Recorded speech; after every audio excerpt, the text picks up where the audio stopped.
Thoughts on Jane Eyre. Passage 1. Charlotte Bronte's Jane Eyre is one of the most celebrated works of all time. But despite a relatively straightforward plot, no one has been able to agree about what it means exactly. Most critics have seen the story of a criticism of Victorian beliefs about women, but others have wondered how that can be the case when the novels end with the titular. That's a new word for me as well, so let's look it up. So, titular means, wait, I'll read the whole definition of it rather than searching for the synonyms. Titular means holding or constituting a poorly formal position or title without any real authority. Jane Eyre marrying and becoming happy as a result of accepting a role as a traditional Victorian wife. Feminist scholars have countered that the marriage Jane joins is a marriage of equals, making it a non-traditional Victorian marriage. Still, others have responded to that by stating that Jane is only Rochester's equal once he's lost a hand in his side. And of course, some respond to those arguments by pointing out Jane's own growth as an individual and the personal voice she had earned through her struggles. And back and forth, these critics go forever, each side firmly enchained into its own interpretation. Interpretation means the action of explaining the meaning of something or an explanation or way of explaining. And while some readers argue back and forth about whether Jane Eyre is a feminist novel, feminist may be working about humans' rights or something like that. Let me see. So feminist, yeah, that's correct. An advocate of women's rights on the basics of the equality of the sexes, a person who supports feminism. Still, other readers have suggested the book is not actually about women's issues so much as it is about class. They might be reading a book through a Marxist lens. Others have suggested the novel is a criticism of imperialism, pointing to Rochester's Jamaican past and evidence of imperialism means a policy of extending a country's power and influence through diplomacy or military force. The book to them lends itself to a post-colonial lens. Post-colonial means occurring or existing after the end of a colonial rule. Freudians point to the pains in Jane's childhood and argue that the book is really about how identities are formed by our roles in society. I bring up all this not to suggest that Jane Eyre or any other quality books is necessarily about any one thing. Rather, the book is such an impressive read even 150 years later after it was published because its simple plot and expert crafting lend themselves so well to so many viewpoints and interpretations. We'll just look it up but forget about their act of explaining something, right? This allows the book to engage all readers in a way that something more explicitly about one thing cannot do. Jane Eyre, then, is a book that is about whatever we want it to be about. Passage 2. I've taught Jane Eyre to students for nearly 20 years, and every time I teach the book, I notice something else about it. But those students always notice the same thing. While I'm drawn on different readings to Charlotte Bronte themes of class, gender, or religion, or become obsessed with seeing it as a Gothic author story disguised as a Bildungsroman or as an anti-imperialism text disguised as a proto-feminist work, they can only return to the same topic every year. Here's a new word for me, Bildungsroman, a novel dealing with one's person's formative years of spiritual education. What about the crazy woman in the Arctic? They seem to scream.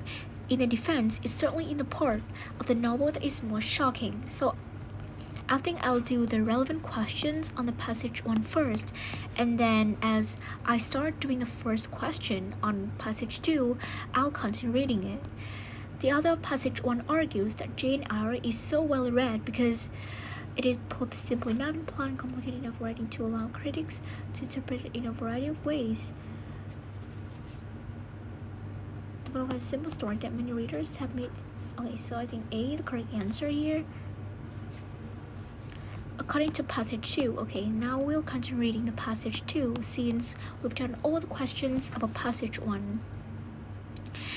The revelation and subsequent introduction of Bertha Rochester's insane wife is as puzzling, as memorable as a scene as any in Western literature. Girl students especially wonder how we can possibly judge Rochester after finding how poorly he treats his wife. Bronte herself is decidedly vague on the subject too. Okay, so in the alone sentence, we have two new words. Decidedly means undoubtedly or undeniably, and vague.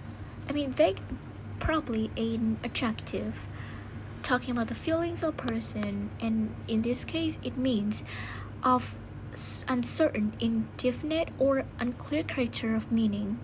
The character is introduced through Rochester's perspective only, and we see her only as the crazed man's woman in the attic who will later burn his house down. Jane, our trusted narrator, simply runs away from Bertha, and we only learn of Bertha's actions secondhand at novel's end. More troubling to my students is what happened to Bertha before she was imprisoned in the attic. Bronte does not give us any information on that, but others have imagined her story. I tell my students who are interested to read the terrific Why Sargasso Sea by Jean Reeves for a more imagining of Bertha's backstory, and those who are not interested, I tell to move past Bertha and reread Jane Eyre, knowing the shock that comes in the middle of the novel, getting past the sensational. Okay, so we have so many new words in this whole passage. Sensational means of an event, a person, or a piece of information causing great public interest and excitement.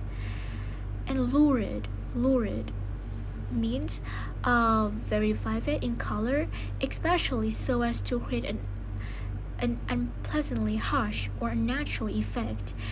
Bertha can allow one to engage fully with the complicated work that explores important themes and help all of us, women especially, become better informed about our own humanity.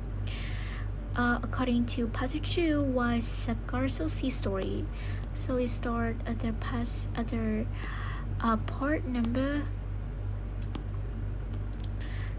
number 3, like the final part.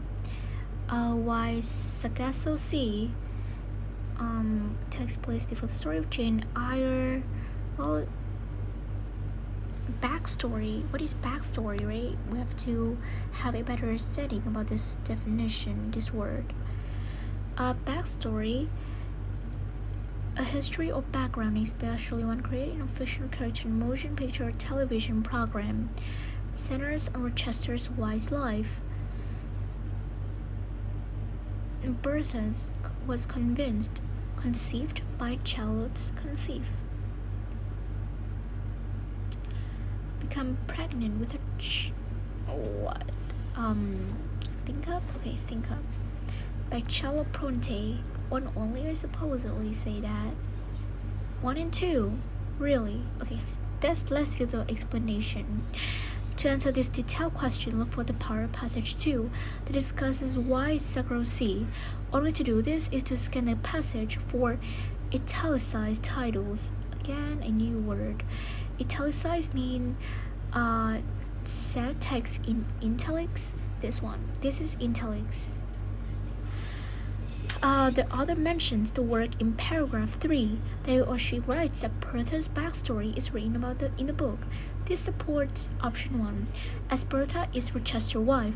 According to passage 2, the same sentence also supports option 2. However, the author never implies that Why Sargasso Sea was conceived by Charlotte Bronte, as he or she only states that Jane Rhythms wrote it and based it in part of Jane Eyre, which was written by Bronte. Thus, option 3 is not supported. This makes choice D correct. Okay, understand now. I forget that the sentence above this, as used in paragraph 3 of passage 2, the word lurid has the nearest antonym in which of the following words groups? Remember, it is antonium. Antonium.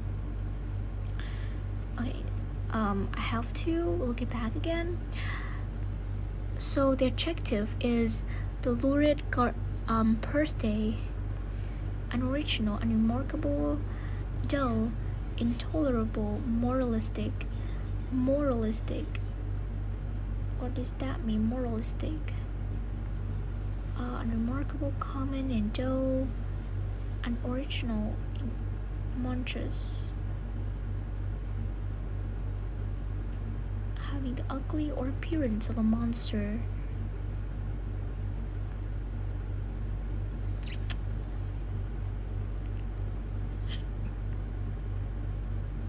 Brilliant, unremarkable.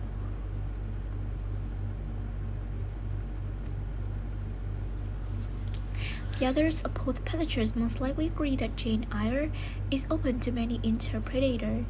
Can be difficult for readers to understand. Makes more sense when read a second time. The reader's curiosity. This is a difficult question, even though it's not a challenging one, but still.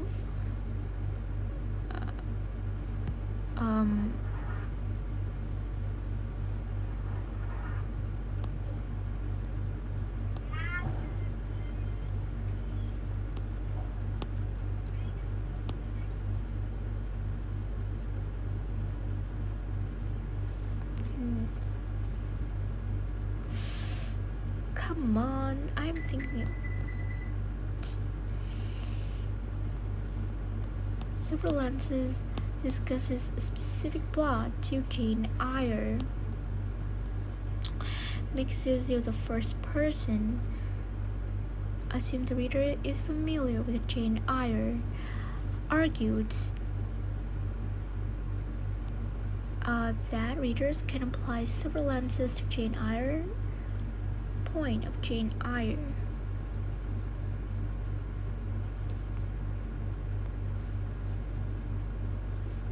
Okay. 3 correct and 3 wrong. This is for it's such a long time since I did a test on here, so I think my progress has dropped dramatically. Literally. Okay, so now I'm dropped to grade 8th. Grade 9th. Yeah, I have to keep going because I can't believe that I have dropped to grade 9th because normally I'll be in grade 11th. Yeah, so tomorrow we'll be learning about the flossing for a healthier heart. So I'll be returning tomorrow. Bye.